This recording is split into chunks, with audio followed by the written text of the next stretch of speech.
and thank you for joining another episode of our podcast, Disrupting the Dominoes. That's disrupting the dominoes of violence. I'm Arlene Lemus, the CEO of PAVE Prevention. And thank you so much for joining us on our first year, our first attempt at this podcast series. We are so excited about how it turned out and having had the opportunity to interact with the movers and shakers within the violence prevention community, but also innovative thinkers in the sectors of hospitality and tourism, the healthcare sector, the emergency preparedness sector, the sporting world, and how they are taking innovative approaches to reducing violence in the workplace. And in turn, creating a safer world, a safer society where those skills can also be used. So here are some of our favorite clips from our first season. We hope you enjoy them.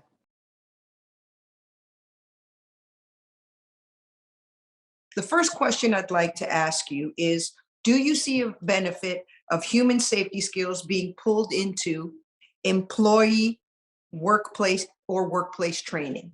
What are your thoughts on that? Yeah, without a doubt. And I'm very interested in your comment or introduction into this program with its title as Disrupting the Dominoes. We studied, that is, those of us who were assessed into the Navy and into the professional world as healthcare administrators, this notion of organizational disruption through the presence of either disasters or other environmental issues that affect the ability to maintain organizational status quo or organizational homeostasis. And of course, most organizations' desire is to maintain a resilient organization. My friend Peter Hitt once defined that as the ability to function as normally as possible in the abnormal environment, which I think is a great definition. And we know through several sectors that we're looking at very carefully with PAVE and with Arlene right now, such as the healthcare sector, the hospitality sector, first responder and emergency management communities, the airline industry, and others, that this issue of workplace violence is not only pervasive and omnipresent, but it's costing organizations billions and billions of dollars a year in wasted money, in loss of manpower and capacity for organizational production. And it's an issue that we're just not addressing sufficiently enough in this country to have made a significant or really quantitative improvement at this point. So it just underscores the importance of an organization like PAVE with leadership like Ms. Lemus coming in to try and address this and really make some change.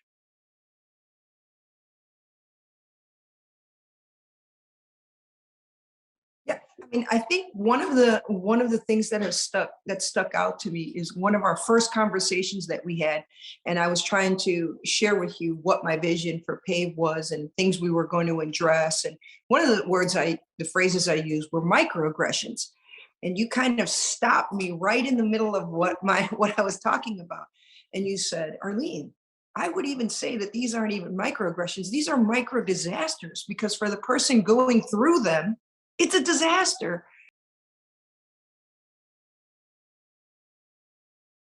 We often say that we have 4 phases of the disaster management life cycle. That's preparedness, mitigation, response, and recovery. And you can easily lay over those 4 levels and the initiatives that have to come with them for what PAVE Prevention is trying to do. Because on the front end, if we can prevent and or prepare and or mitigate against these situations, it stops what we're paying for at the far end, which is response and recovery, which comparatively are always the most expensive, always the most difficult, and always the longest in terms of being able to change organization. And unfortunately, I can take the stories that I've seen, firsthand, and we can lay them over right now, what we're seeing writ large in the healthcare space because of the COVID pandemic. We have this great unknown of this terrible disease that's wreaking havoc and has killed, tens of millions of people, around the world and here in the US. We have rising concerns about these different variants, and the more unknowns that are injected into a situation, the more likely we are to see people who are, what's the word I'm looking for? Yeah, who've hit their limit. They've hit their, They reach their peak, and they Yep. lose their ability to control their emotions, and that turns into physical threat and physical violence. Nurses, emergency room nurses are not given the skill set of de-escalation. No, I'm going to offer a lot of similes between my space, that is public health preparedness, and what is happening in the workplace environment in terms of concerns. Um, because we don't train, we have complained, if you will, that we don't offer doctors, nurses, and the wide spectrum of allied health scientists any sort of training in their academic pipelines for disaster preparedness and emergency preparedness. And then when it comes time for them to be key response professionals in helping us adjudicate an incident that has occurred, we put them in tenuous positions because they don't have the skill sets and they can't be blamed. Likewise, in the healthcare space, we don't, in the physician pipeline or the nursing pipeline or the laboratory professionals pipeline or even the healthcare administrator, who's often the person on the spot to come and de-escalate problems that are occurring due to conflict between a provider and a patient, give them any skills in terms of risk management reduction, trying to talk people down, if I can put it into common terms. Right. And then, especially at the end of the day, we of course don't teach them any self-defense skills whatsoever. That's why I think what PAVE offers is just so unique and such a fresh approach. Being trauma informed, having a lot of built-in scenarios that get your adrenaline up, and you're going through these scenarios and you're reacting into these scenarios under adrenaline pressure. It really gives the chance to impart in real time, impart these skills in the workforce, especially, where I see it as you see it in the healthcare sector. Where do you see PAVE contributing in preventing violence for the healthcare sector? I think, Arlene, it's a phased answer, because I think organizationally you have to get C-suite leadership involved first, and you have to get them, to understand that there's a problem, which I don't think is the reach. They're the ones that are in control of the financial purse strings of organizations, and whether it's in hospitality or healthcare, emergency management, or the airline industry, we're seeing some of these most impactful concerns with workplace violence. Those CEOs know already. What they don't know is that there is an organization like Pay Prevention that's Right. out there now that's trying to put real, serious, and important thought to theories and practices that can be put in place that can reduce their impacts. Right now, it's like an organization that doesn't prepare for a disaster. When the disasters occur, they're blind, and they're Right. you know mucking around in the darkness, looking to grasp hold of something of permanence to settle the environmental jolt that has just occurred on them. So in sort of a first tier approach, I think in the beginning it's going to be a matter of adequate marketing to let organizations in these spaces that are being so badly impacted by workplace violence that there is an organization out there that's thinking about this, that is dedicated Yep. to reducing this problem in these sectors and in our nation. And then once that occurs, then of course I think the initiative is going to go viral because, as I said, it's not hard to recognize what this problem is doing to industries in many sectors in this country and what the cost is in terms of being associated with it.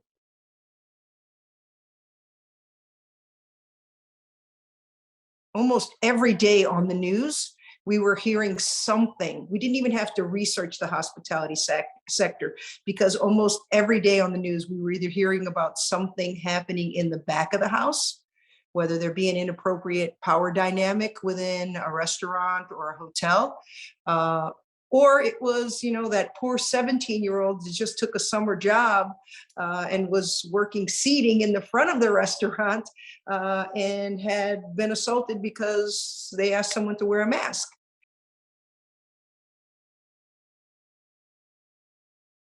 three young people got along fairly well. Things were going great. They used to tease each other.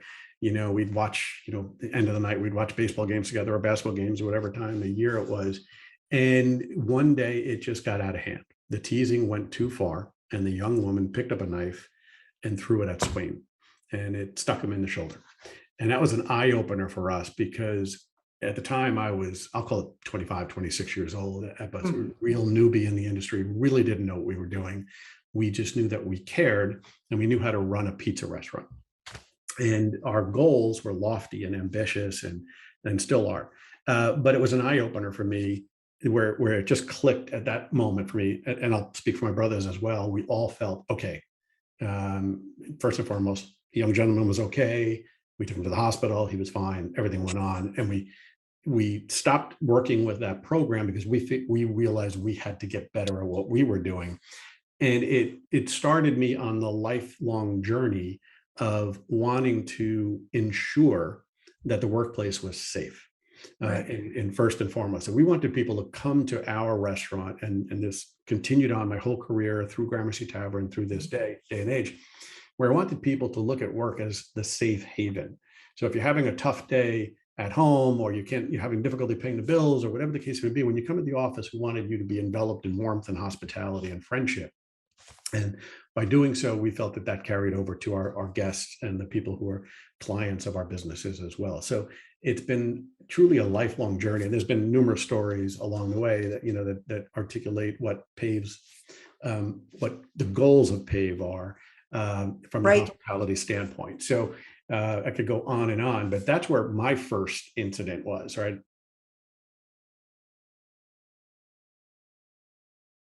We kind of all got in a room and decided that the number one goal in our core values was to take care of each other, right? So it's not just the manager taking care of the employee, not just the employee taking care of coworker.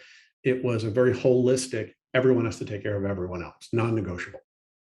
And everything else flowed from there. And I won't get into the whole, core value mindset, because it'll just get us off topic. But that very goal of taking care of each other and putting our employees first, as the manager, putting our employees first, really made a big difference. And I think that we eliminated, maybe not 100%, but much, if not all, of the difficulties that employees faced on a day-to-day basis.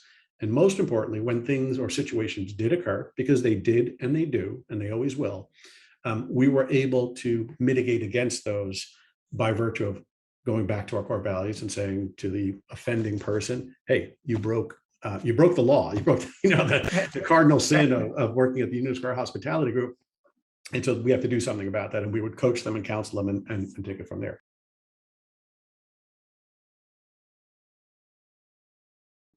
I'm not going to presume I know everything that was going on there, but you probably were dealing with three individuals that had a lot of trauma and that hadn't, been given the skill set, or you attempted an atmosphere for them to heal from that by empowering them with a job and the skill of making pizzas.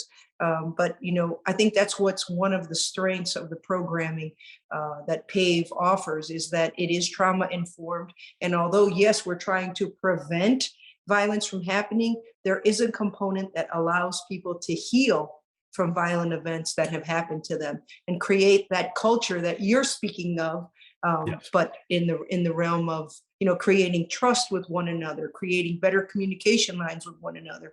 So I definitely see the connection between the visions we have for what a good workplace looks like. Absolutely. When we started explaining what our goals were for PAVE and how we wanted to approach this, I think what caught your eye is our ideas of assessments, and being able to score things and give real data on what we're doing, and the creation of an employee experience survey that will give some indicators on what the culture is in that workplace around violence and around toxicity. So I think that's one of the things that also caught your eye when we first started having discussion. Absolutely. I'll share your enlightened hospitality. When I held on to a quote that I heard Zig Ziglar give in a presentation, Mhm. wow, in the 90s. And he said, you know, as a owner or someone in leadership, you can help, you can get everything you want if you help enough people get what they want. That's correct. Uh, and that kind of stuck with me as I ran my martial arts school of 30 Mhm. years. And you know, they became my family, much like your goal for your Yeah. for your And restaurants. I'd like to use two words that I like, well, one specifically, toxicity. And if I could tee off on that a moment and give you, I'll share a short story of how sabermetrics, hospitality sabermetrics, tied in with toxicity. And that when I got to the Rainbow Room in 2015, I was consultant, and the owners of the Rainbow Room, which also is Tishman Speyer Real Estate, which also owns Rockefeller Center and you know, the global real estate company, big. And they renovated the Rainbow Room to you know, with enormous investment. We had real lofty goals. We said we're going to be a union environment. We committed to the union. We're committed to fair pay. I mean, they tried to do everything right, but when push came to shove, they realized we're not restaurant operators, and they didn't quite get how to get everything they wanted, and obviously make it profitable and get a return on their investment, you know, in the broad sense. But they weren't happy with it. They weren't proud of it. And when I got there, we did the financial analysis on one side, and we did the, you know, I'll call it the hospitality sabermetrics on the other side, and analyzed who the players were, who was doing what, was everyone in the right position, who should be moved around. And we found flat out that it was a toxic environment on Mm. site. And what Tishman was really bummed, because, you know, and I'll go to my grave saying, Tishman Speyer, what a great place to work. I spent 5 years there, almost 5 years, I guess, and really, really loved it. I felt wonderful, you know, from the Tishman side. People were just amazing. They were caring for each other. They tried to take care of each other. They were mentoring people. It was really fantastic. And then this little Rainbow Room, which should be this unbelievable crown jewel, it was a completely toxic environment. And I won't name names or situations that occurred, but we eventually, I wouldn't even say eventually, rather quickly came up with that, changed the leadership.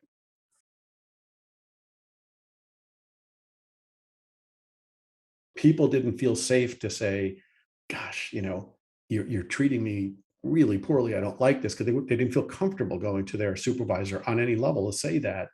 And they didn't really feel comfortable leaving that supervisor and going to Tishman at that point in time. And then we opened up all the channels. And Right. so it just goes to show that when the employees have a great work environment, and you take that toxicity out of it, you know, you can flip. You can disrupt the dominoes, to use your term. You can Right. flip the switch, and then you're suddenly in a great environment. And in our case, our goal was to get it into a great environment and be profitable, and we achieved that goal.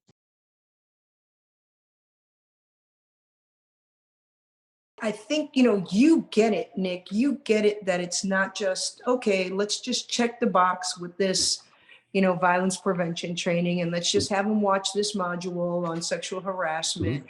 I mean, you get it that it's got to be more personal than that. It's got Absolutely. to be about the individual employee from top down, down up, you know, so it's really nice and refreshing, because we speak with so many people that don't get that. They're, well, That's you correct. know, we give them this training, and this training costs us this huge amount of money. You're Yep. not monitoring it. You're not coming back, circling back, and finding out if it's had any value, if it's shown any value.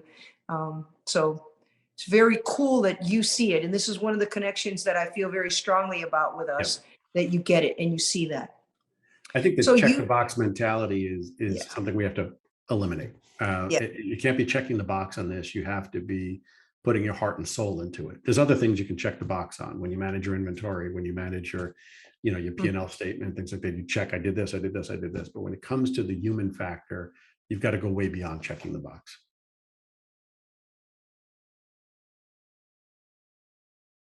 I think one of the things PAVE can help right now is to break the cycle of what was happening before, so that we can get to where we need to be. And Mm. breaking the cycle, I'll use that term probably a couple of times. once again, I won't reveal the chef, but there's an article, a chef or owner. There's an article in the last year about a chef who, you know, garnering great press. He was a media darling, probably up for James Beard Award, et cetera, et cetera, et cetera. Right. So everything about it, getting raves about the food, getting raves about the restaurant. But the environment was so toxic that staff were walking out. Yeah. And this was pre-pandemic, just by the way. So this was not post-pandemic where people are like, God, I'm done with this. It was pre-pandemic. They were making money in this environment, and they finally just walked out of the restaurant. I think he had 2 or 3.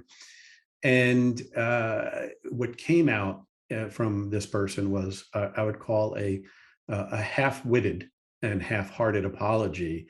Well, when I was coming up, I was treated that way, and so I guess I've taken it too far.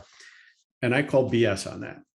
And I call it breaking the cycle. And this is where I think PAVE can help, is that person, like me, right? I said, I went through that where the chefs were throwing pots and pans. I went through that era where managers just screamed at you for making a mistake, or owners wanted to dock your pay for breaking a bottle of wine, or whatever the case may be. But I swore I would never be that guy. Right. Danny Meyer, I'm not speaking about his background, swore he would never be that guy. His partners swore they would never be that guy. In your hometown of Chicago, Richard Millman, I swear to you, probably goes to bed every day saying, thank God I'm not that guy. It doesn't happen in those environments. I shouldn't say it doesn't. It happens everywhere. But if it does happen, they try to fix it and take care of it the right way, right? So when I look at what PAVE can do, it can be a new avenue or a new module, if you will, to break that cycle.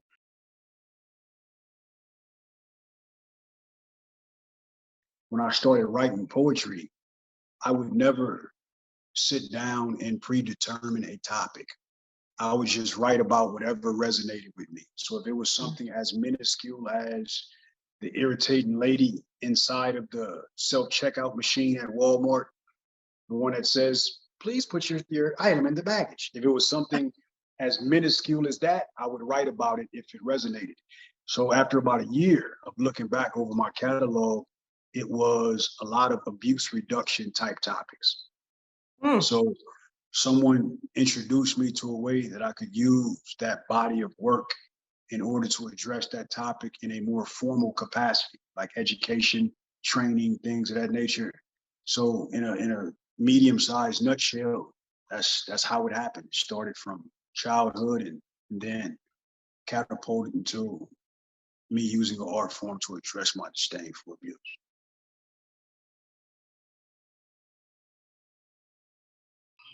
What happens in the sporting world changes society on a whole. I believe that what happens in the military also impacts society on a whole, because people leave the military and then the skills they have ripple as they move on to everyday life.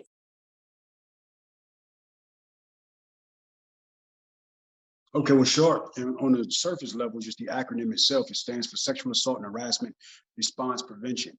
So what SHARP is, it's the SAPR program, the Air Force recognized as SAPR program, it's the Sexual Assault Prevention Response.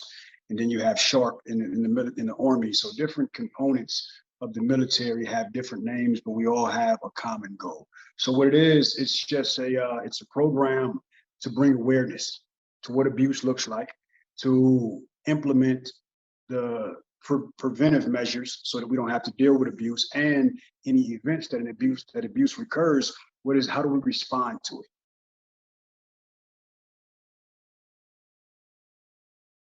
A lot of behavior within society has been normalized. And because of the normalization of a lot of this behavior, there's a lot of people who don't recognize it as being what it is, right? I'm a firm believer that there's ignorance and then there's blatant perpetrators.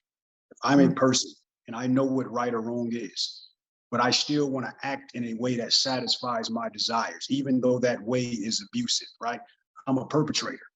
But if I'm a person who I've lived in an environment where certain behavior was normalized, say for instance, I was texting a young lady, and she and I have agreed to have sex, right? We've been texting for about 2 weeks, and we've agreed, we've planned it, we've talked about it, we've fetishized it, we've done all these things. And then when I meet up with her, in my mind, I've already received consent. So if after we meet up, she starts drinking, and then I move forward after she starts drinking, I'm moving forward out of ignorance because I think my consent over the text messages still hold firm, right? But the awareness tells me that that needs to be revisited all the way up into the second that the engagement occurs. So now you have somebody who has offended someone out of ignorance. So I think if we can bring awareness to the point where we minimize the cases that come from ignorance, now all we have to deal with is the blatant perpetrators.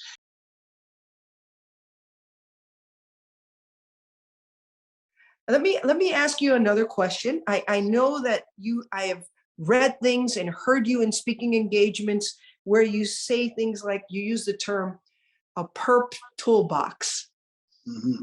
Yeah. Can you share with me what that means? What is a perpetrator's toolbox, and why is it important that we start looking at it from that way? Perpetrator's toolbox is, as society, we have these stigmas, these beliefs that we perpetuate throughout society that indirectly and sometimes directly paves the way for abuse, right?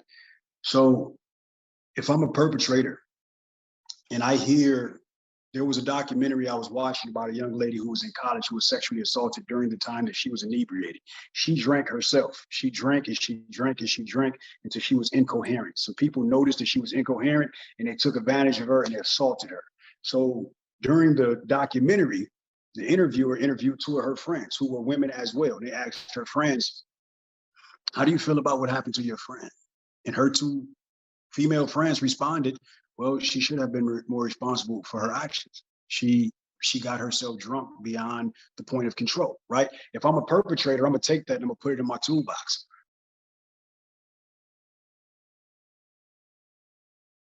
The things we say, perpetrators use those things and they put those things in their toolbox. And then this is the tools that they use in order to dismantle people later on. And then they throw those same things we said back up in our face when it's time for us to judge them, and then we side with them and they leave.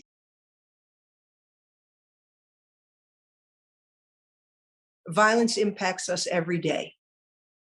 The ripple effects of violence, the dominoes that continue to fall because of violent events, is robbing us. It's robbing us of being the best parent we can be, the best daughter we can be, the best boss, the best employee, the best coach.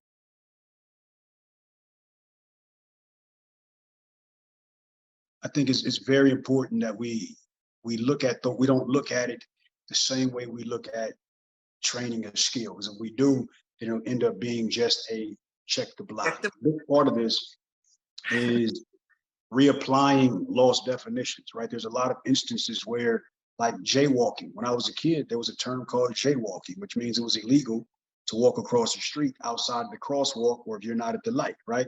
But if I'm somewhere in New York and I'm just constantly crossing the street outside of the crosswalk, police officers see me and they don't say anything, it's no longer called jaywalking. Now it's just called crossing the street. It's lost its definition because it's not being enforced. So this is what happens in cases where you have somebody who goes to the copy machine and somebody says something inappropriate, and then somebody says, hey, do you hear what such and such said to you? Oh, that's just men will be men. That's just women will be women. It's so common and so unchecked that it's lost its definition of being harassment. Now it's just known as men will be men, women will be women.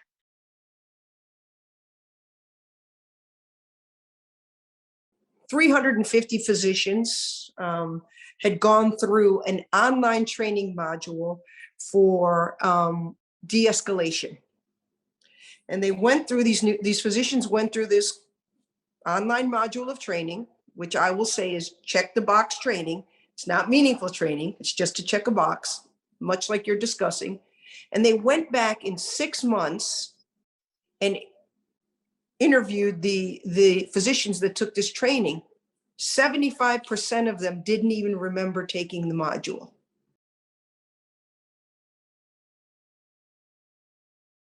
If you could have the audience, if you could have coffee with or have a meeting with one person that you think could move our movement forward, who would that be and why? Perpetrator. Ah, It would be a perpetrator. Like I would love to talk to a racist, and I bet if I listen to some of the reasons why that person's racist, I might understand. Like, okay, you know what? You have a great point. You just have a misunderstanding of that, and that kind of conversation brings understanding. There's a guy in DM10 Strong named Dom. Dom was a domestic violence abuser. He used to abuse his spouse. He has reformed from that, and now he gives talks talking about this is why I was so successful. So if you don't want another person to be successful, this is what you do. So if I could talk to a perpetrator, figure out what was the mentality, how did you get past it if you got past it? What could society do to protect themselves from people who weren't like you, right? So I would absolutely talk to a perpetrator.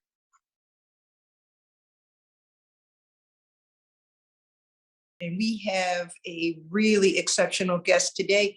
I'm very excited to share that our guest is the current CEO of Safe Sport, has been the vice president tasked for the Boys and Girls Club to keep children and clubs safe, and also the former executive director for the Center for Missing and Exploited Children. So, I mean, a lifetime, a career lifetime, definitely, of trying to keep our children safe. And I am so very honored to be able to have a conversation with our guest today.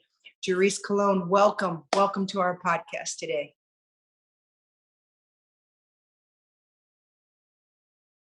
You know, at that time, the public, the athletes, organizations, Congress was like, enough is enough. There's got to be a place that can help people who experience this, but is going to hold abusers and organizations accountable.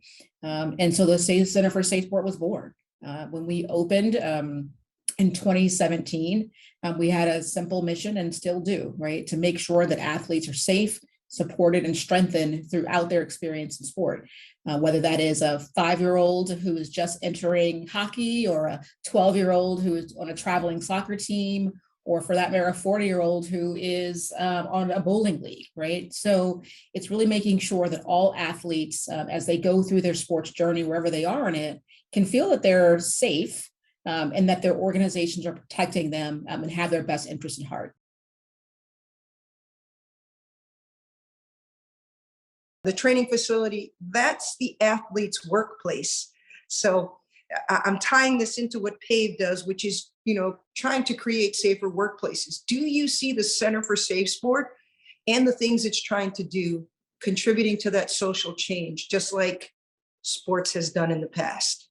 Oh my gosh, absolutely. Right. Because it's all about culture change. When you think about where we were 5 years ago, 10 years ago, 20 years ago, lots of the things that we expect, not only as athletes, as folks who are involved with sport, but just as human beings, right? The things that we are requiring, right, that be changed, that be addressed in workplaces, in social gatherings, in sports environments. All of that is starting to change. And I'd like to think that the Center for Safe Sport is playing a role in that, because one, I think we kind of jump-started some of the accountability pieces, right, with governing bodies. And when you think about just the Olympics and the Paralympics, by itself, 11 to 14 million people is a lot of people. That represents like 4% of the entire US population. Right? Like, that is a huge number of people who are now exposed to understanding what sound policies look like, understanding what safe sports environments and settings should look like, and then making sure that people are being held accountable to those standards.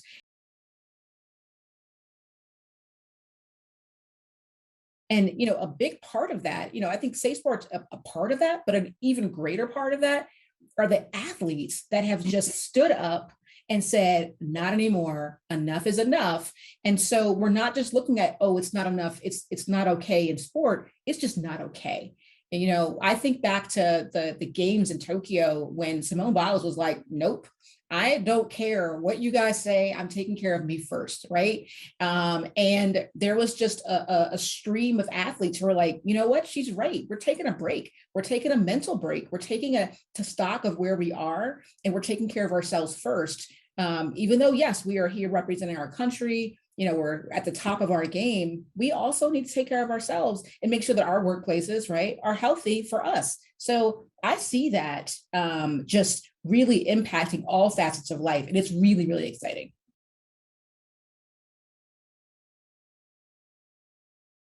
Did some presentations after Simone, made that statement, that bold statement. And I think it goes along with everything that PAVE tries to impart in our training, right? Being able to set a boundary, being able to use your voice, being able to identify what self-care you need.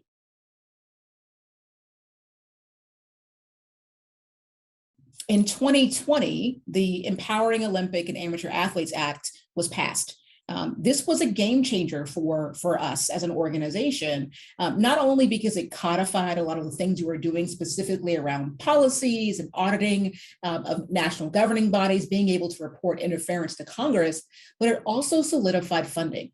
And what that bill says is that the USOPC is required to provide the center with $20 million annually for our existence. And while the funding is still coming from the USOPC, there is no negotiation. There is no conversation around how much do you need and what you're doing with it, right? It is Congress told you to pay that, period. So, Dries, how many investigators does the U.S. Center for Safe Sport have now? If you would have asked me that question in 2019, it would have been 6. Today, the organization has a total of 117 staff right now. We are in a constant state of hiring, so as most nonprofits are these days. So about 117 staff total. More than 60 of those people are solely dedicated to response and resolution. There's a couple of things that, as parents, right, and community members can also do, because by simply asking your sports organization or your kids' team or your community if they've gone through safe sport training, right, if they've checked the CDD for new volunteers and coaches, if they have comprehensive screening practices in place, the power of parents is tremendous.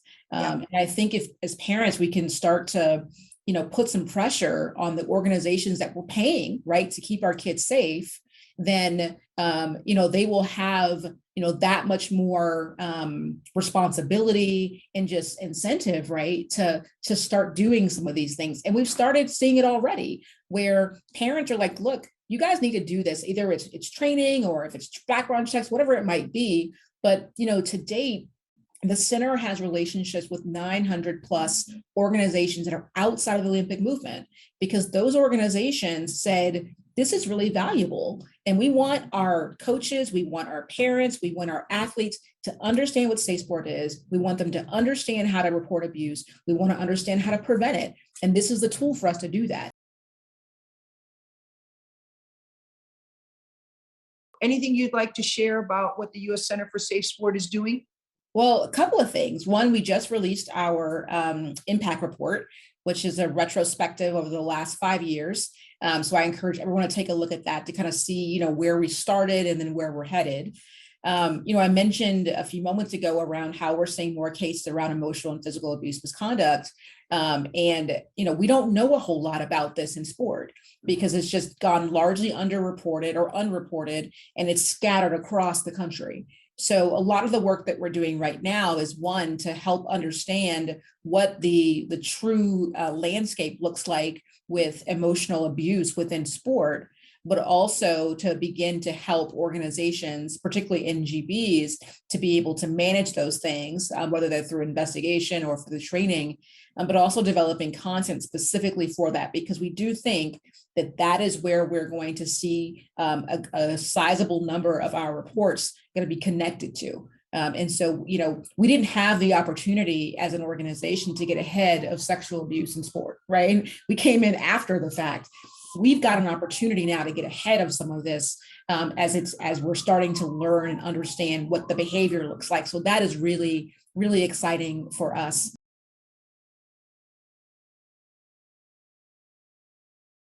How has violence influenced your life? And are there any examples where that domino effect of violence What were the impacts? What happened with the dominoes of violence falling in your life? How did you deal with them, react to them?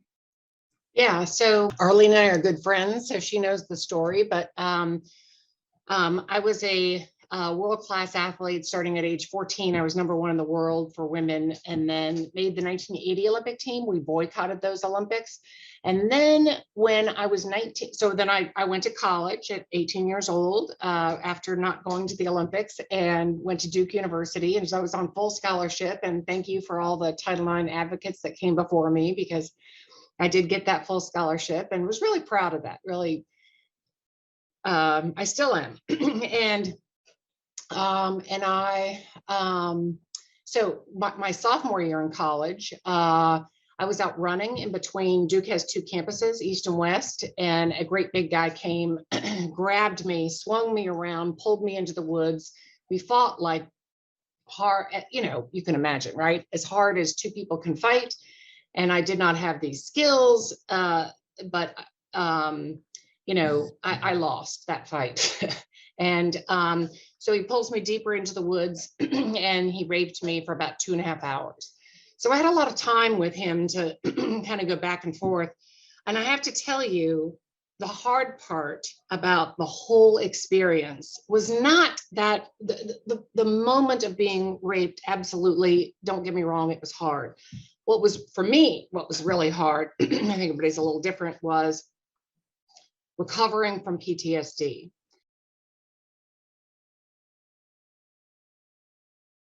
If I had one conversation in my whole life to do over again, it would be, I was in the hospital and I was sitting on the end of the hospital bed, and everybody was being really nice to me. And I had a talking to myself, and I said, Nancy, you are not going to let this get you down, and you are going to continue swimming, and you're going to get good grades, and you're going to, right? And I was like, this is not going to derail you.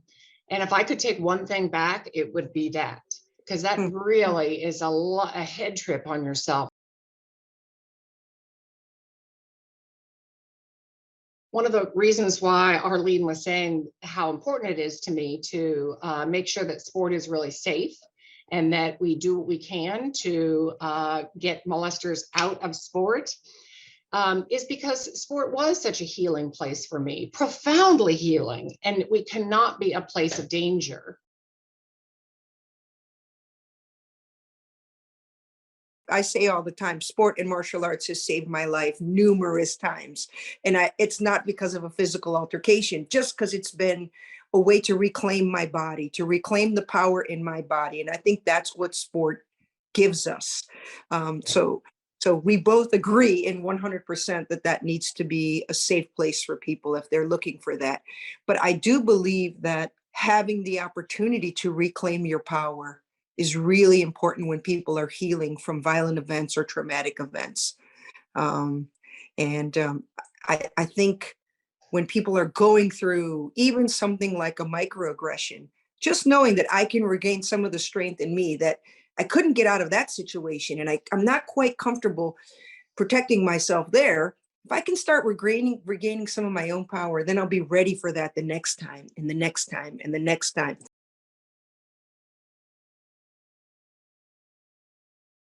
The things that I got after being raped are things that it has been my model to make sure that my clients get, that my like in my work, what is so important. What was really important to me was I got 2 things that, even when it comes to microaggressions or whatnot. But number one, people believed me when I said I was raped. Like, nobody said you weren't, or question that. You know how rare that is. And then 2 is people believed in the depth of my emotional harm.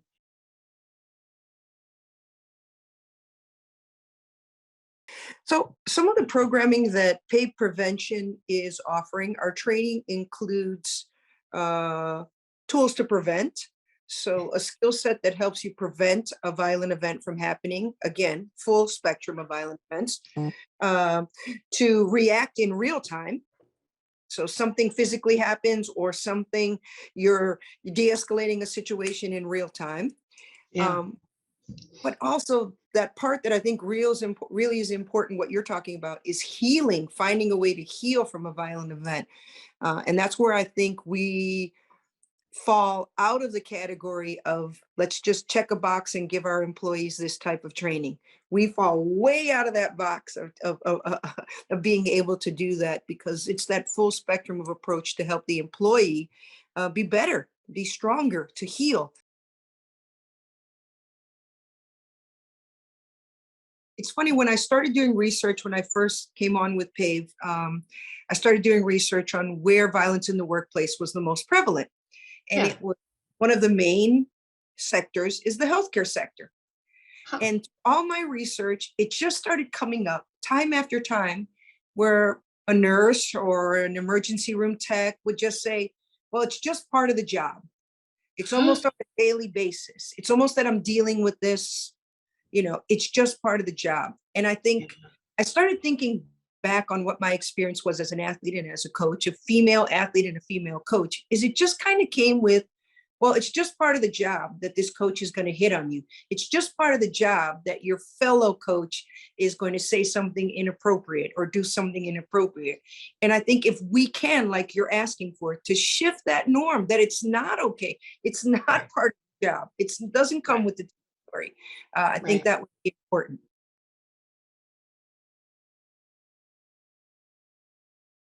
Well, I've talked to so many rape victims who they desperately want to feel like they did 24 hours ago. Okay, so they want to get back to their norm and they want to be able to sleep and they don't want to be all like this. So they think that if they ignore it and that they don't report it, that they'll be able to get back to that 24 hours ago faster. And it just doesn't work that way. I mean, everybody's got their own process, but I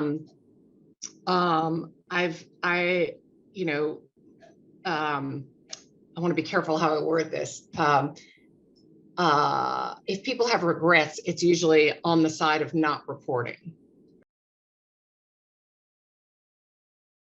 Thank you again so much to our followers, to our people that took the time to listen and watch our podcast, but also thanks to our guests. Thank you for taking a leap of faith with PAVE as we ventured out into creating opportunities for us to create a buzz, to create awareness around what we're doing, but also to get the message out about good individuals, great individuals who are making the change and making the world a safer place. Please tune in to 2023, where our second season starts. And if you'd like to be a guest on Disrupting the Dominoes, please reach out. We'd love to hear from you.